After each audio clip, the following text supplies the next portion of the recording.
네, 거리두기도 해제됐으니 이제 좀 모든 게 정상을 되찾지 않을까 이런 우리의 기대를 막아서고 있는 건 앞서 살펴본 이 해외여행 문제뿐만이 아닙니다. 인플레이션 문제, 특히 그중에서도 이 자동차 가격 급등이 심상치가 않다라고 하는데 언제까지 이어질지 한번 알아보겠습니다. 산업부 신재근 기자 나와 있습니다. 신 기자, 차값이 지금 뭐 얼마나 올랐습니까? 네, 일단 많이 오른 차 같은 경우에는요. 1,000만 원 이상 오르기도 했습니다. 1,000만 원이요. 1년 새 얘기죠? 1년 사이에 1,000만 원 이상 오르기도 했습니다. 예. 이 가격 인상에 민감할 수밖에 없는 소비자들은 새 차 사기 부담된다는 반응들을 보이고 있습니다. 가뜩이나 차량용 반도체 부족으로 차량 출고까지 1년 이상 걸리는 걸 감안하면 일단 굉장히 답답한 상황이라고 하소연들을 합니다. 예. 이 내용 취재한 강미선 기자의 리포트 보시겠습니다. 5년 전에 차량을 구매했을 때랑 지금 비교했을 때 차감상으로는 한 1, 2천 정도는 차값이 좀 올라갔다라는 느낌으로 그렇게 좀 느껴지고 있어요. 부담은 조금 되기는 했는데 첫 차는 중고차로 일단은 가볍게 타고 싶습니다. 새 차를 사기는 약간 좀 부담스러워서 또 길가 비싸서 또 어디 끌고 다니겠어요? 국민차로 불리는 아반떼입니다. 1년 사이 300만 원 가까이 올랐는데요. 국내차와 수입차 모두 가격이 빠르게 오르고 있습니다.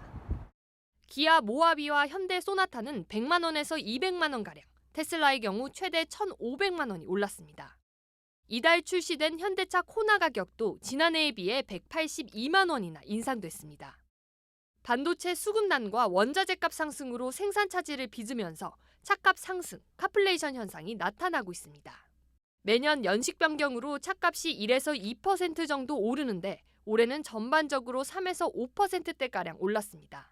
이제 더 큰 폭으로 오른 거고요. 상승 요인이 있더라도 웬만하면 완성차 업체들이 그냥 자기네가 떠안는 구조인데 이번에는 반도체라는 이제 컨트롤할 수 없는 상황들이 오면서 당장 주문해도 차량을 받을 수 없는 데다 출고를 기다리는 사이 해가 지나 연식이 바뀌면 돈을 더 내야 하는 소비자들은 불만을 터뜨리고 있습니다.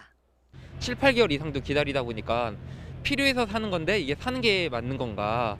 차라리 뭐 장기 리스나 이쪽을 알아보는 게 더 낫지 않은가? 빨리 나오는 차나 뭐 이런 걸로 바꾼다 해가지고 다른 곳을 알아보는 친구들은 있었던 것 같아요. 한국경제TV 강미선입니다. 네, 차값 급등이 현실화되고 있다라는 소식까지 들어봤습니다. 신 기자, 이 원자재 가격이 올라서 차값이 오르는 거죠? 예, 맞습니다. 차를 만들 때 철강, 강판이 사용이 됩니다. 예. 근데 이 강판 가격이 러시아, 우크라이나 전쟁으로 급등을 했습니다. 잠시 그래프를 먼저 보시겠습니다. 예. 지금 이제 보시는 그래프가 철광석 가격 추이인데요. 1월 달 120달러, 톤당 120달러 정도 했던 철광석 가격이 2월을 기점으로 157달러까지 올랐습니다. 철강의 또 다른 원재료인 강점탄, 이 원료탄 가격 역시 이 지난달 670달러까지 오르면서 사상 최고치를 경신했습니다. 이 강점탄은 EU와 일본이 러시아산 석탄 수입을 금지하면서 가격이 뛰었는데요. 러시아는 전 세계 원료탄 공급량의 9%를 차지합니다. 이 가격이 오른 건 전기차 배터리에 들어가는 니켈과 리튬 같은 핵심 원재료도 마찬가지입니다. 예. 이 양극재의 핵심 원료인 리튬은 1년 전보다 가격이 5배 넘게 뛰었습니다. 다음으로 니켈 가격 역시 1년 만에 2배 가까이 뛰었습니다. 여기에 전기차 수요가 폭발적으로 늘어난 점도 이 공급 부족을 부추기는 원인이 됐습니다. 예. 실제로 지난해 전 세계에서 팔린 전기차는요, 모두 660만 대 수준입니다. 이는 2019년엔 22만 대 정도였으니까 30배 넘게 늘었습니다. 그러니까 이렇게 차값이 오르는 게 지난해까지만 해도 원인이 이제 코로나였습니다. 그러니까 항만 물류 대란이라든지 반도체 공급난 이런 것들이 이제 아무래도 작년 12월 정도에 좀 정점을 지났다 이렇게 뉴욕 연은에서는 그런 보고서가 나오기도 했는데 지금은 전쟁 요인이 그거보다 더 크다. 지금 이런 지적인 것 같습니다. 자재 구하기가 좀 어려워지다 보니까 아무래도 이제 마진이 많이 남는 차종부터 팔게 되고 그러다 보니까 이제 소형 차나 싼 가격의 차들은 아무래도 좀 출고 기간이 더 늦어지는 이런 상황이 지금 오고 있는데 이렇게 되면 이제 서민들한테 굉장히 좀 부담이 될 수가 있겠죠. 지금 이제 차를 사도 1년이 넘게 걸리기 때문에 아마 소비자분들은 앞으로 차값이 그러면 어떻게 될 것이냐 여기에 대해서 상당히 좀 궁금해하실 것 같은데 앞으로 좀 계속 오른답니까? 전망이 어때요?